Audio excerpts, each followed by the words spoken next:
Jesus, hoje é sexta-feira, me mostra o caminho para terminar essa semana mais perto de Deus e longe de tudo aquilo que tenta me derrubar. Claro, filho. Deixa eu te mostrar esse caminho com um conselho. Permanece onde há paz. O que te aproxima de Deus te acalma, te fortalece e te ilumina.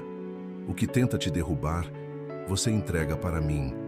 Eu terminarei essa semana contigo, trazendo direção, cuidado e descanso para o teu coração.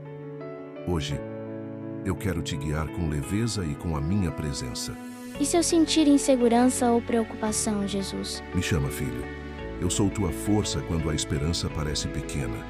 Sou tua luz quando os pensamentos ficam confusos. Caminha comigo e nada vai te derrubar. E lembra, cada passo teu eu acompanho, cada sentimento eu cuido e cada novo dia eu renovo teu coração, trazendo paz profunda ao teu espírito.